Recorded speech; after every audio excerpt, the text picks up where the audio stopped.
La novice de Bernard de Naillac.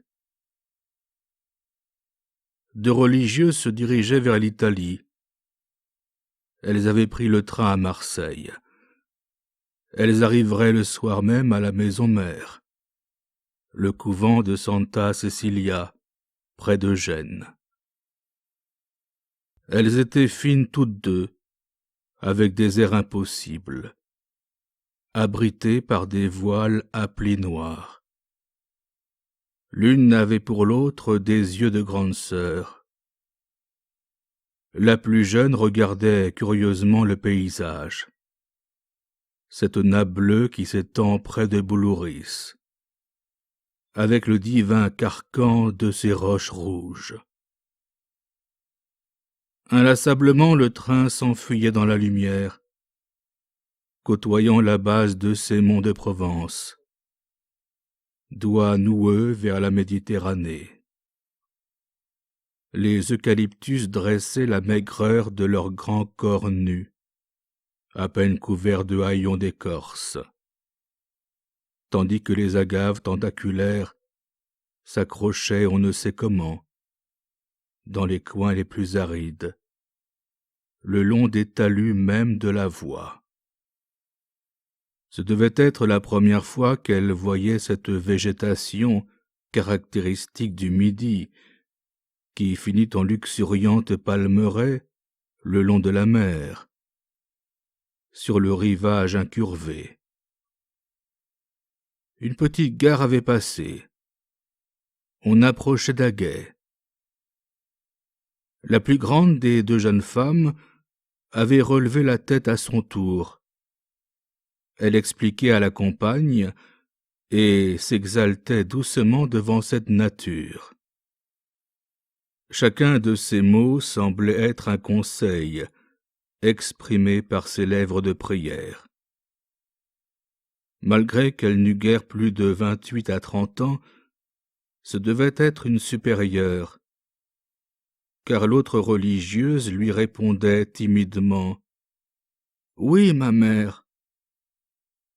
Et il y avait tant de candeur et d'innocente naïveté dans cette réponse qu'instinctivement on tournait les yeux, et en dépit du costume, on reconnaissait une jeune fille. C'était de fait une novice. Entrée hier dans les ordres, elle gagnait le couvent. Cette scène si simple, créée par la présence de deux femmes pieuses, avait je ne sais quoi de paisible et de triste pour les voyageurs du compartiment.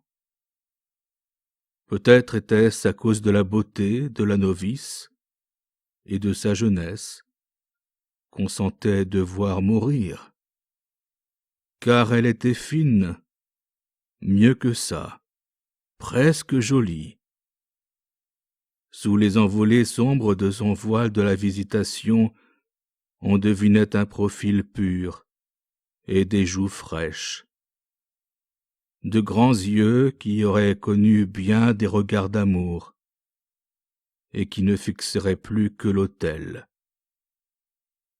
Alors, à voir ce doux émerveillement où perçaient encore des enthousiasmes puérils, à entendre ces mots d'admiration qui lui échappaient en dépit de la froideur calme de son maintien, on avait d'étranges pensées d'estime et de regret, et cela d'autant plus que la nature, au dehors, criait sa magnificence, étalait sa profusion. Alors on imaginait ce que pouvait être la vie dans ces étranges volières dont on n'ouvrira jamais les portes.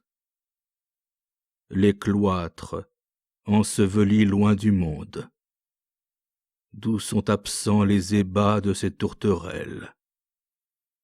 Ô Seigneur, certes, il en faut de ces femmes pour vous prier, pour joindre leurs mains blanches vers vous, pour que des bouches prononcent votre nom et que montent vers vous comme une flamme d'encens les rayons clairs de leurs yeux.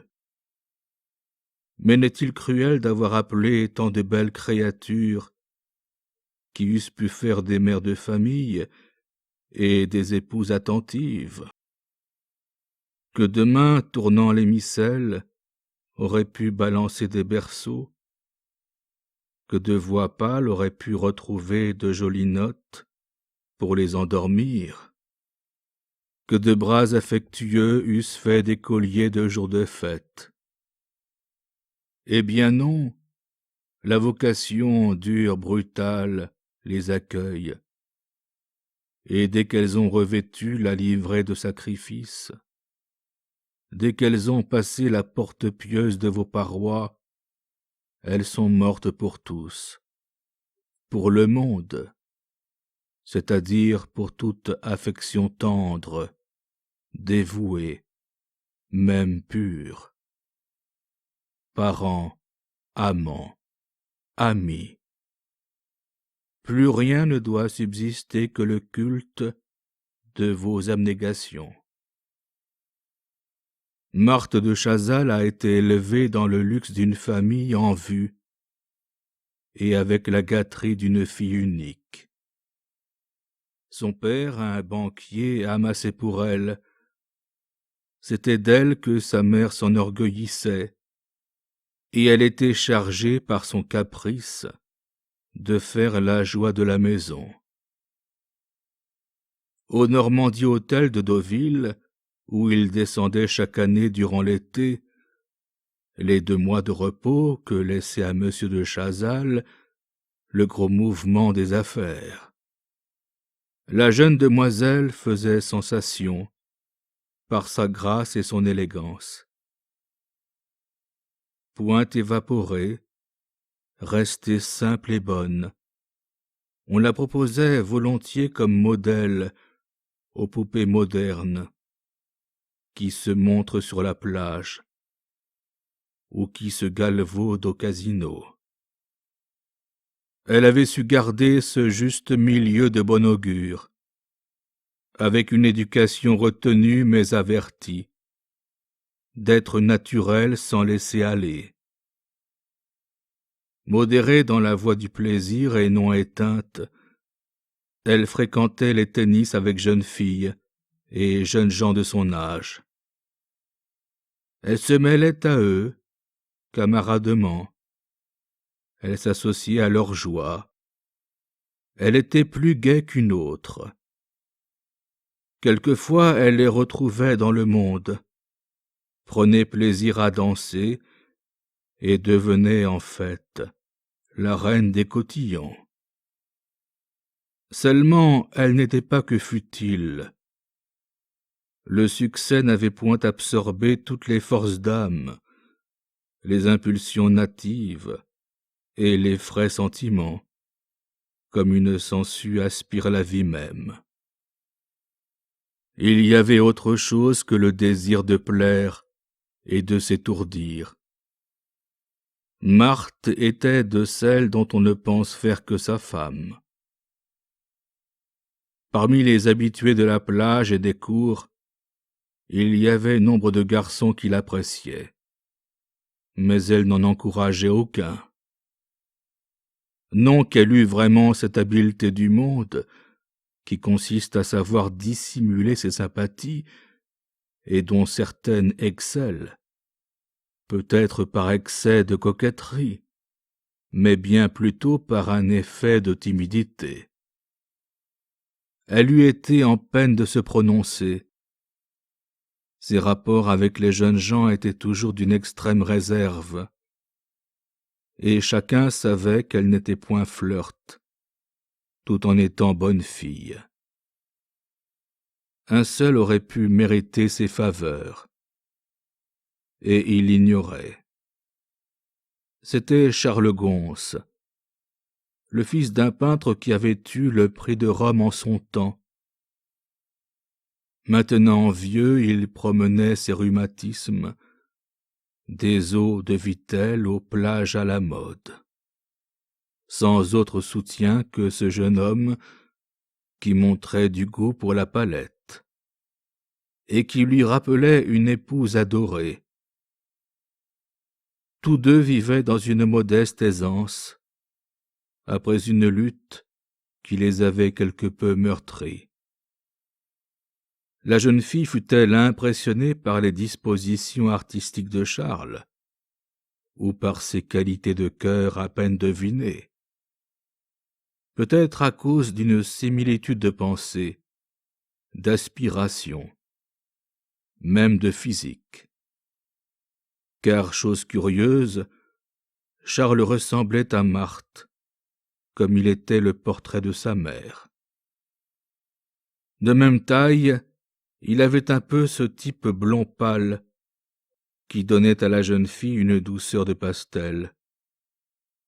Seulement, ce qui constituait une qualité pour elle, qui pouvait rehausser de bandeaux éclatants sa chevelure de blé, devenait un désavantage pour le jeune homme, en lui donnant des traits effacés d'albinos. D'autre part, plutôt timide, il était un peu tenu à l'écart. Sa nature rêveuse le portait plus naturellement vers les horizons de la mer qu'au milieu des groupes snobs qui le taquinaient volontiers dans les jardins taillés comme à façon. Voilà pourquoi Charles n'avait jamais osé lever les yeux sur Marthe. Il la voyait partout, de temps en temps, brillante parmi les compagnes de son âge. Elle lui plaisait, il admirait plutôt, mais jamais il ne lui aurait manifesté. Il n'entrevoyait pas de secrète affinité entre eux. Il la jugeait trop haut placée, trop riche, trop admirée de tous, pour s'occuper d'un garçon comme lui. Les sourires aimables dont elle l'encourageait, il ne les prenait que pour des complaisances, un peu pour de la pitié, car il la savait bonne. D'ailleurs, Marthe était assez fière et assez prudente pour ne pas manquer de réelle préférence aux yeux des autres gens. Elle l'aimait en silence, et sans bien s'en rendre compte. Un jour, le hasard les réunit plus directement, bien que d'une façon banale. C'était par un après-midi de casino, décor conventionnel. On jouait une sélection de Véronique. Monsieur et madame de Chazal étaient attablés avec leur fille quand arriva le peintre, traînant la jambe et soutenu par son fils. Le vieil homme, très amateur de spectacle, était un excellent critique d'art. On ne s'ennuyait jamais avec lui. Le banquier fit asseoir à son côté le peintre. Charles était à la droite de Marthe. Entre les scènes de jadis, fraîchement exécutées par des acteurs en renom, il y avait des repas nombreux, dont profitaient nos jeunes gens pour parler avec animation. En somme, c'était la première fois qu'ils se trouvaient à échanger leurs pensées, seul à seul, et bien que leur conversation ne pût que rouler sur la pièce, qu'elle fût strictement limitée à la vie de ce hall public, rempli de monde, leur sympathie s'affirmait si leur émoi se dissimulait au fond de 2 verres de limonade. À l'entracte, avant le ballet final, ils allèrent respirer un instant sur la terrasse. De là s'apercevait la longue perspective des jardins et des tennis, au-delà desquels la mer étendait timidement son ruban bleu, comme si elle n'en était qu'un bassin. L'œil du peintre libre se froissait de cette nature asservie, polissée et galante, comme ces gens qui défilaient en robe blanche et pantalon de flanelle, échangeant des hommages pareils et des compliments fades. Il aurait voulu l'immensité vaste, se jouant au soleil et reflétant directement le ciel, sans toutes ces barques et le premier plan des chaises longues. Marthe écoutait et comprenait le rêve de l'artiste. Elle aussi en avait assez des stations à la mode. Elle rêvait d'une chaumière, une de ces petites maisons normandes, aux poutres brunes, où l'on joue à la bergère. Une chaumière, elle n'osait ajouter, et un cœur, mais c'était là le fond de sa pensée. Elle était lasse de ces papillotements perpétuels du monde, où l'on ne fixe jamais ses ailes. Elle aurait voulu quelqu'un qui l'aimât, et qu'elle aimât, qui fût son repos et qui fût sa joie. Un mari, elle évoquait comme un être tellement semblable à elle, qu'elle n'eut pas de peine à le reconnaître sur son chemin. Il devait être blond, comme un de ces rayons qui passent à travers les joints de sa fenêtre close et qui l'éveillait le matin en la baisant au front. Il ne devait pas être de ces garçons aventureux, plantés avec audace et riant ouvertement leur succès. Le sien devait être modeste, un peu effacé, un peu lointain, comme les couleurs préférées de ses tableaux. Et dans un pareil amour, elle passerait sa vie, une vie simple, faite de dévouement, de joie prise en commun, au milieu de la tâche de chaque jour. Elle espérait. C'était beaucoup moins que ses parents, qui n'entrevoyaient pour elle qu'un mariage transcendant, beaucoup trop, hélas, pour ce que devait lui permettre le sort. Car Charles ne songeait toujours pas à elle.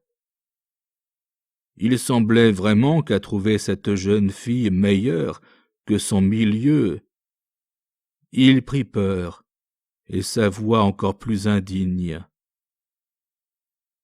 Pas un instant il n'eut l'idée de profiter d'une situation qui lui eût été favorable, n'étant pas de ceux qui tentent la fortune.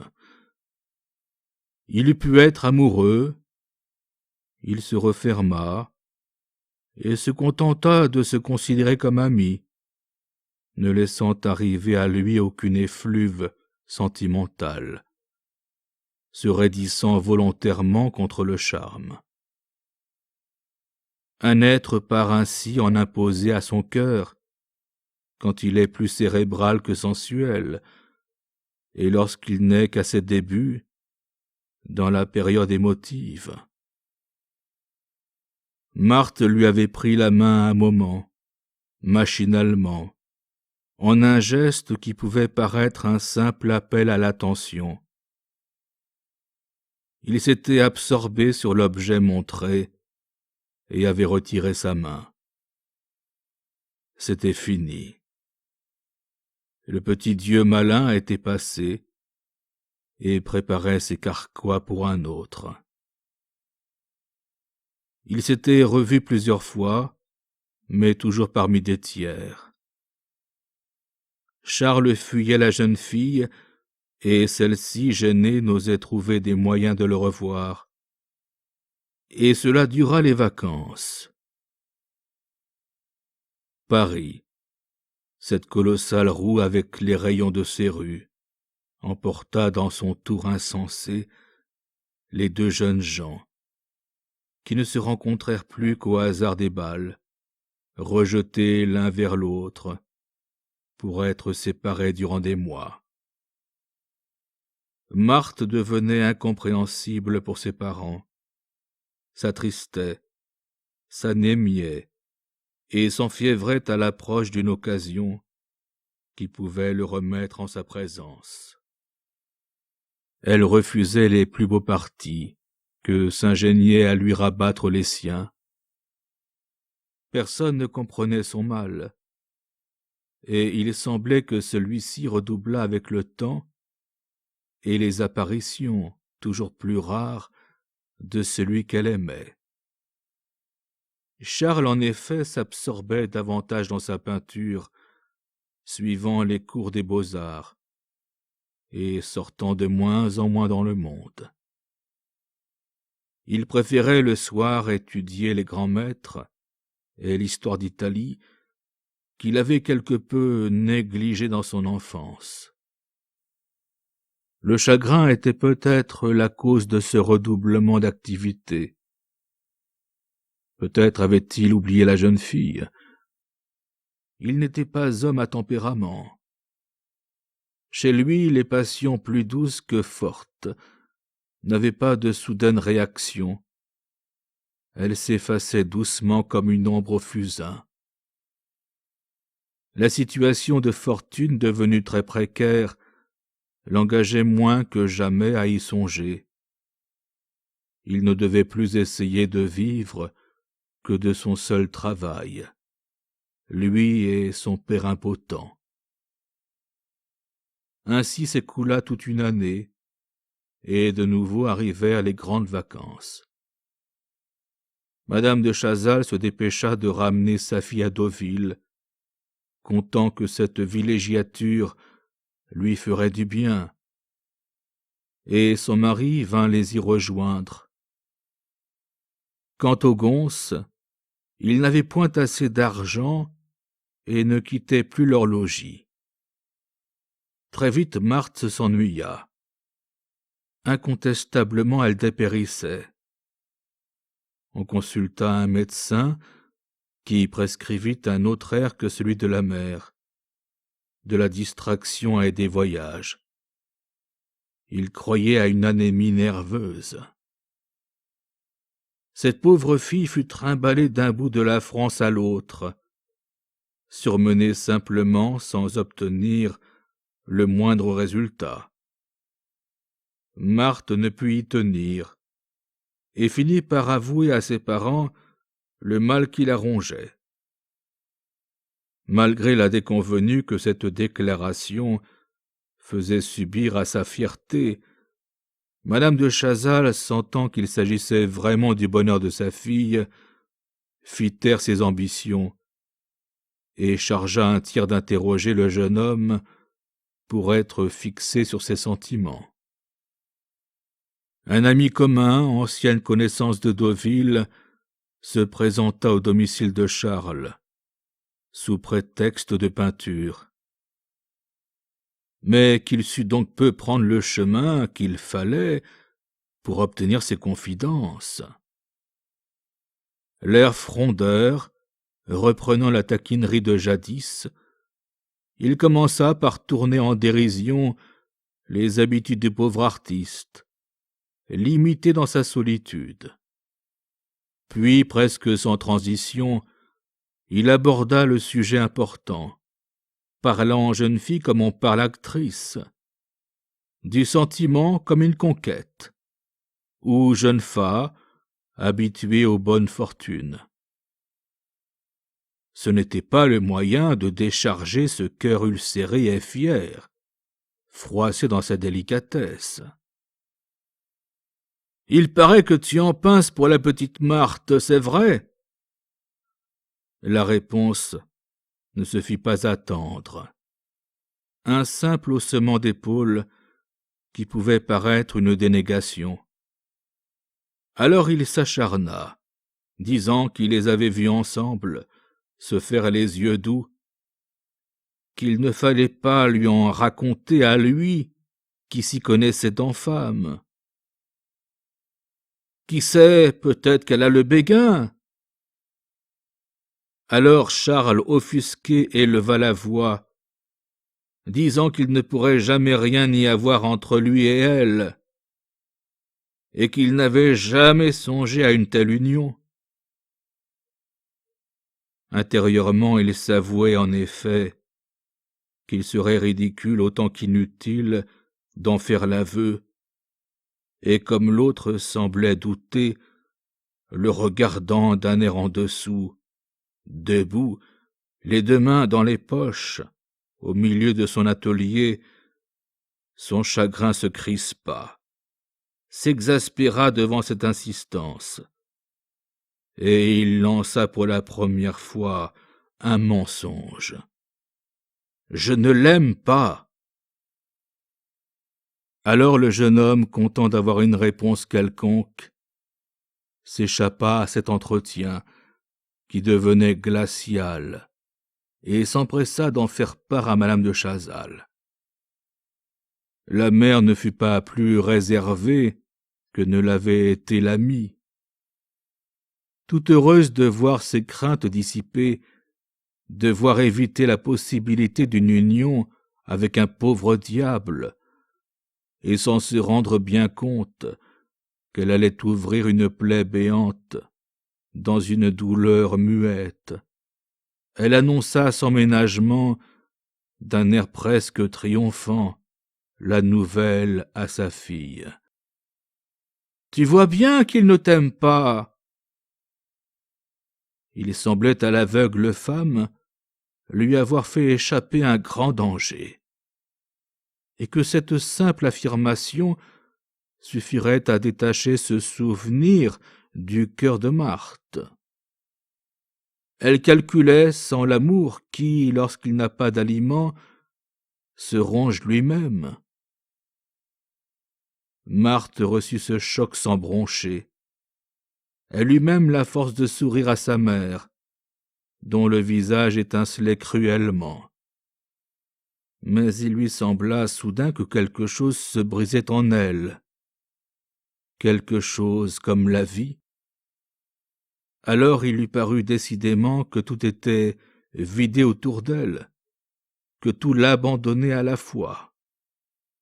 Que faire? Allait-elle devenir l'épouse quelconque d'un de ces jeunes gens qui lui étaient égaux? Assumer un devoir désormais sans consolation? Traîner un dévouement pour un être qu'on n'aime pas? Non! Et puis elle se sentait incapable de mentir à un homme durant toute l'existence. Elle élèverait plus haut la pensée. Elle serait veuve de celui qu'elle ne pouvait chérir. Soudain l'idée du couvent lui apparut nette, avec sa porte basse comme l'entrée d'un caveau. Là elle trouverait un refuge, le moyen d'employer ses forces d'âme et ses doux attendrissements. Elle se voyait soudain couverte d'un de ces voiles légers mais tamisés, pour que rien n'apparaisse plus des laideurs extérieures du monde. Elle voyait l'éclat des cierges verser de doux rayons blonds sur sa tête, aussi blonds que les raies de la chevelure de Charles qu'elle voyait en songe. Elle retrouvait aussi par la pensée un de ces tableaux, la prise du voile, où le peintre avait représenté, sans le vouloir, une novice qui lui ressemblait. Tout au fond d'un cloître, une petite chapelle, un dernier refuge, où elle irait prier pour lui, pour tout, confondant désormais les humains dans une même demande. Elle voyait d'autres religieuses passer en silence, effleurant les tapis parfumés d'encens, s'agenouiller tout autour d'elle, s'absorber dans une muette extase, ou chanter d'une voix pareille les louanges du Seigneur qui allait descendre. Alors cette vie douce, faite d'espoir intime, de contemplation miséricordieuse et de travaux naïfs, lui apparut comme la plus belle. Oh, certes, il n'en manqua pas de gens entrés dans les ordres, à la suite d'un chagrin de ce genre, mais il lui sembla vraiment à elle qu'elle avait la vocation, qu'elle avait toujours eue. Elle avait cru entendre la voix de la vie, la voix du monde. Un instant le signe de l'amour. Au fond, rien ne l'appelait que la sourde prière, comme ces fleurs qui semblent faites pour les autels. Elle revoyait maintenant son enfance épargnée, et que, malgré une éducation luxueuse, elle avait su se tenir à l'écart des vaines frivolités, tout naturellement, comme si elle n'eût que faire autrement. Les frais sentiments éclos dans son cœur, elle les devait surtout à elle-même. Certes, ses parents avaient su les lui inculquer, mais elle aurait pu les perdre. Tant d'autres jeunes filles à sa place eussent profité de ses caractères faibles. Elle n'avait jamais abusé de l'autorité de son caprice, strictement limité aux joies normales de sa condition. Elle n'avait point fait de la toupie du monde le pivot de sa vie. Déjà la lassitude des salons se faisait sentir, et le venin du plaisir et de la louange n'avait point encore infesté son cœur. La douleur lui ajoutait soudain quelque chose. Elle lui donnait le goût du beau, l'esprit de sacrifice. Il ne lui suffisait plus de rester elle. Elle s'en rendait compte maintenant. Pour aimer en silence, d'amour chaste, un peu mélancolique et lointain. Elle aurait de la peine à faire accepter sa détermination à ses parents, qui ne rêvaient qu'union brillante, qu'on publie avec ostentation. Elle les y contraindrait doucement. Elle opposerait à leur obstacle la tranquille réponse d'un esprit résolu. Elle aurait le baume de sa voix pour adoucir leurs larmes. La santé refleurirait puisqu'elle avait trouvé une voie où s'employer, qu'elle obéissait dorénavant à sa tendance naturelle. Marthe quitterait le monde. Le nom de fiancée qui lui avait fait espérer. Elle prendrait celui impersonnel de sœur. Et maintenant elle est là, assise dans un wagon qui l'emporte bien loin vers sa prison d'encens. Sa pensée, ose-t-elle seulement se rappeler ses désirs de jeune fille? Que garde-t-elle des illusions du monde et de ses âcretés? Malgré tout, elle n'a point dû tout oublier. Ses parents, ses succès d'autrefois, et Charles. Non, tout doit être confondu dans une pieuse abnégation, l'oubli de ceux qui partent volontairement. Elle n'a point le droit de se rappeler. Dorénavant, elle appartient à Dieu. Cette nature même qui se déroule à ses yeux a trop de joie criarde pour son cœur. Elle ne peut en supporter l'éclat. Elle demande à sa supérieure de lui prêter un livre pieux pour qu'elle s'absorbe. Mon enfant, voulez-vous un commentaire de l'évangile du jour? Oui, ma mère. Et elle commence à lire. C'est le texte du sermon sur la montagne. Bienheureux ceux qui souffrent, car ils verront Dieu.